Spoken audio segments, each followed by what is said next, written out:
इस वक्त की बड़ी खबर का। बिहार में सदन के अंदर नीतीश के विवादित बोल सामने आए हैं। बीच सदन में नीतीश ने महिलाओं का अपमान किया। जाति जनगणना पर बहस के दौरान नीतीश के विवादित बोल नजर आए हैं। महिला विधायकों की मौजूदगी में बेशर्म बयान सामने आया है। तो आज आर्थिक आधार जो है वो पेश किया गया और उसके बाद नीतीश कुमार ने कहीं ना कहीं नीतीश सरकार ने कहा कि जो आरक्षण है उसको 75%, 65% के करीब जो है वो कर दिया जाएगा। लेकिन इस बीच विवादित बोल नजर आए हैं नीतीश कुमार।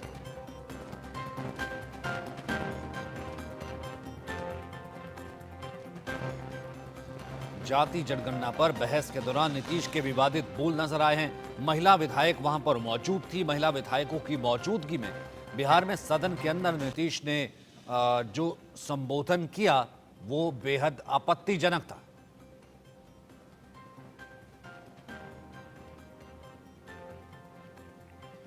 तो तमाम वहां पर जितने सांसद जितने विधायक मौजूद थे वो उसको देख करके दंग रह गए। महिला विधायकों की मौजूदगी में ये बयान सामने आया।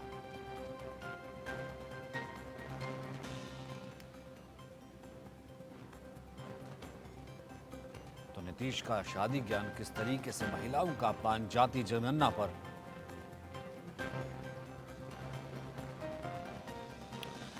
शक्ति कुमार इस वक्त हमारे साथ मौजूद है। शक्ति, सबसे पहले डिटेल में जानना चाहेंगे क्या है पूरा बयान।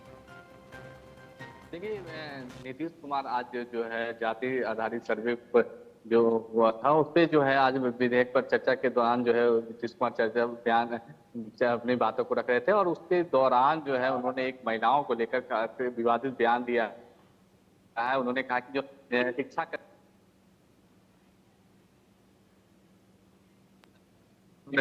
और इसके कारण जो है लड़कियों का जो है प्रतिशत शिक्षा में जो है प्रतिशत है बढ़ गया है। और साथ ही यहाँ पे ये बोलते बोलते जो है उन्होंने शादी की बात की और शादी के बाद उन्होंने विवादित शक्ति, एक बार रुकिए आप, नीतीश की वो बाइट सुन लेते हैं। एक सेकंड रुकिए आप।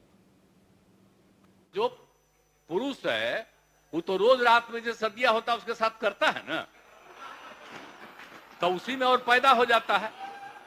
और लड़की पढ़ लेती है तो हमको मालूम था कि वो करेगा, ठीक है, उसको बाहर कर दो। करता तो है, तो उसी में आप समझ लीजिए संख्या घट रही है। अरविंद सर, कैसा तर्क। अरविंद मोहन जी, आपने देखा कि कैसा तर्क कि पुरुष को पता है वो करता है। खैर, मैं वो पूरा सेंटेंस नहीं बोलना चाहता। मतलब इस तरीके की बात कह गए नीतीश कुमार। महिलाएं बैठी थी। देखिए, ये उल्टी बात असल में हो रही है। उनका कहने का उस समय मूड ये है कि लड़की अगर शिक्षित होगी तो परिवार बनाने में उसकी भूमिका महत्वपूर्ण होती है। बच्चे हों ना हो, उसका शरीर उसका है, शरीर के हिसाब से वो अपना फैसला ले। पुरुष इसमें सर, मैं आपकी आवाज थोड़ी ऊंची करवाता हूँ पहले, थोड़ा सा एक बार ऑडियो लो है। लड़कों की या पुरुषों की भूमिका थोड़ी गैर जिम्मेवारी वाली होती है, ये उनका असल में कहना था। ये कुछ ओवर कॉन्फिडेंस मैं कह रहा हूँ, ये कुछ ओवर कॉन्फिडेंस उनको है।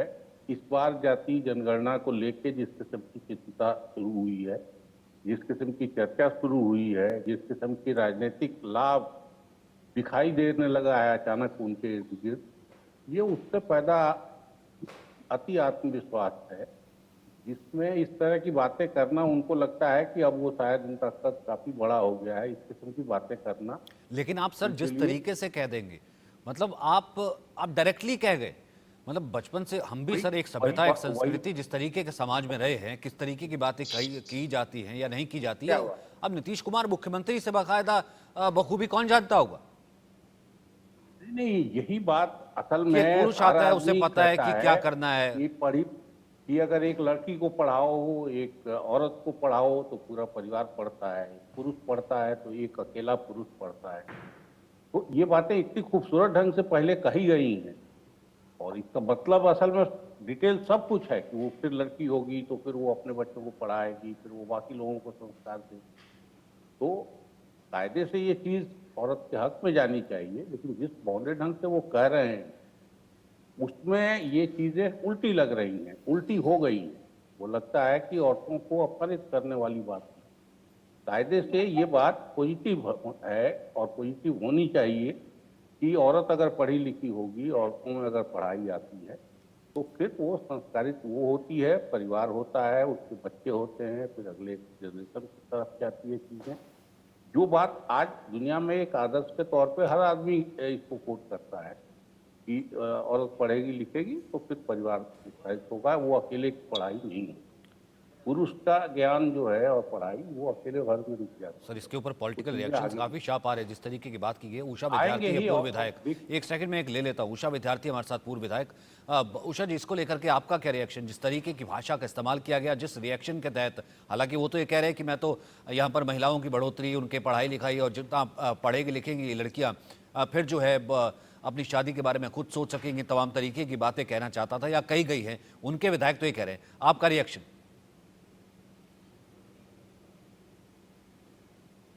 उषा विद्यार्थी जी।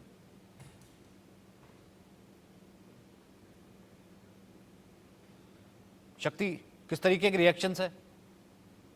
देखिए बिल्कुल, देखिए जब शक्ति, आपकी आवाज भी नहीं आ रही, थोड़ा सा पीछे करके बोलिए। विधायकें थी, बीजेपी की तरफ से विपक्ष की थी, सत्ता पक्ष की महिला विधायक थी, वो असहज महसूस अपने आप को करने लगी। और निश्चित रूप से नीतीश कुमार ने जिस तरह से ये अपनी बातें रखी, इससे जो है महिला विधायक असहज फील करने लगी। और उसके बाद जो है कई बीजेपी के महिला विधायकों ने इसका विरोध भी किया बाहर निकल के। और तब आपको बताएं कि इसको लेकर जो है अब बिहार में राजनीति भी काफी तेज हो गई है। जिस तरह से विपक्ष लगातार कह रही है कि नीतीश कुमार पर उम्र का असर पड़ रहा है। बीजेपी के प्रदेश अध्यक्ष सम्राट चौधरी भी कई बार बोल चुके हैं कि नीतीश कुमार जो है उनका उम्र ज्यादा हो गया, जिसके कारण वो कुछ भी बोलने लगे हैं। कई बार जो है नीतीश कुमार भूल भी जा रहे हैं अपनी बातों को बोलते बोलते। तो निश्चित कई बार जो है कहा जा रहा है, अब ऐसे में नीतीश कुमार का विधानसभा के अंदर पूर्व प्रोसीडिंग के दौरान इस तरह की बातें करना जो है कहीं न कहीं जो है अब उनको जो है इस तरह से अब विपक्ष जो है हमलावर विपक्ष का जो है कर सकते हैं हमले का सामना करना पड़ेगा जी, क्योंकि विधानसभा का सत्र है अभी 3 दिन और है। और फिलहाल जो है इसको लेकर के क्या शार्पली रिएक्ट क्या किया है बाकी और पार्टीज ने? बीजेपी क्या कह रही? देखिए बीजेपी कह रही है कि नीतीश कुमार जो इस तरह की बयानबाजी इस तरह से बोल रहे हैं, तो निश्चित रूप से उनका उम्र जो है उनका असर उनके ऊपर पड़ रहा है। उन्हें जो है तुरंत जो है इस्तीफा देना चाहिए। और तमाम तरह की बातें जो है बीजेपी की तरफ से कही जा रही है, खास करके जिस तरह से आज अरविंद जी, नीतीश कुमार ने सदन के अंदर अरविंद जी ठीक है, आप जातिगत जनगणना लेकर के आ रहे हैं, आज आप दोबारा जो है उसकी दूसरी रिपोर्ट पेश कर रहे हैं। आप कोई और कहीं ना कहीं आप खुद ब खुद ही से कह दे रहे हैं कि ये आपका मास्टर कार्ड है, क्योंकि यहाँ पर राहुल गांधी जो है तमाम राज्यों में, चुनावी राज्यों में कह चुके हैं कि हमारी सरकार आई तो जातिगत जनगणना कराएंगे। आज पार्ट 2 में आप इसे कह देते हैं कि हम 65% तक लेकर के जाएंगे। उसमें आप इनकम भी बताते हैं, उसमें आप बताते हैं कौन कितना नीचे है, और उसमें ये भी बताते हैं एजुकेशन भी। अब महिलाओं की एजुकेशन सबसे नीचे है, तो ये बताने का ये जो तरीका हुआ, ये आपने ठीक कहा, ये अति उत्साह में दिया गया, यूं कहें कि अपशब्द हुआ। वही जो जरूरत से ज्यादा कॉन्फिडेंस हो जाए ना तो फिर कंट्रोल नहीं है, तो फिर जबान लड़खड़ाने लगती कई बार, जुबान लड़खड़ाने लगती है। और असल में 2-3 चीजें हैं और उसको भी ध्यान में रखना चाहिए। डिप्राइवेशन सिर्फ जाति का नहीं है। आज जब वो आंकड़े पेश कर रहे हैं तो उसमें ये भी है कि डिप्राइवेशन आर्थिक भी बहुत साफ दिखाई दे रहा है। और जो बड़ी जाति और सबसे छोटी जाति मैं कहूँगा, सबसे हम शेड्यूल कास्ट में भी छोटा मान, उनके बीच का गैप भी बहुत दिखाई दे रहा है। और वो उस किस्म का गैप नहीं है जिस किस्म की बातें कही जा रही। फिर जैसे ही चीजों को हम जेंडर पे ले जाएंगे या बोलियों और भाषाओं पे ले जाएंगे, गांव और शहर पे ले जाएंगे, क्योंकि डिप्राइवेशन इन सब चीजों में होता है। शहर का पढ़ा बच्चा और गांव का पढ़ा बच्चा, अंग्रेजी मीडियम से पढ़ा बच्चा, लड़कियां, हर जाति की लड़की जो है या औरत वो डिप्राइव्ड है वो अपने पुरुष की तुलना। तो डिप्राइवेशन की तरफ जैसे ही आप दूसरे तरफ जाएंगे तो फिर कैटेगरी बहुत साफ दिखाई देने लगती है। और आपने पाया होगा कि जब मंडल आया था, जब महिला आरक्षण का मसला आया, तो सबसे ज्यादा विरोध शरद यादव एंड कंपनी उसी ओबीसी ग्रुप ने किया जो रिजर्वेशन के सबसे पक्षधर थे। जब दलितों के आरक्षण में प्रमोशन की बात आई तो मुलायम सिंह यादव की सरकार ने ही सबसे खराब ढंग से उसमें मूवमेंट। तो ये चीजें बताती हैं कि अंदर बहुत लेयर हैं शासन करने के या प्रभुता के या सत्ता के, और डिप्राइवेशन का रिश्ता उससे जुड़ा हुआ है। तो एक डिप्राइवेशन को अगर आप, ठीक है, एक डिप्राइवेशन की लड़ाई आप लड़ रहे हैं, लेकिन आपके अंदर बाकी सब चीजें भी भरी हुई हैं, और ये लड़ाई अगर गैर बराबरी में लड़ने में रिजर्वेशन एक इंस्ट्रूमेंट है, तो आपको फिर दूसरे डिप्राइवेशन पे भी ध्यान देना होगा। पर ये लड़ाई तो सर बराबरी और गैर बराबरी की थी ना।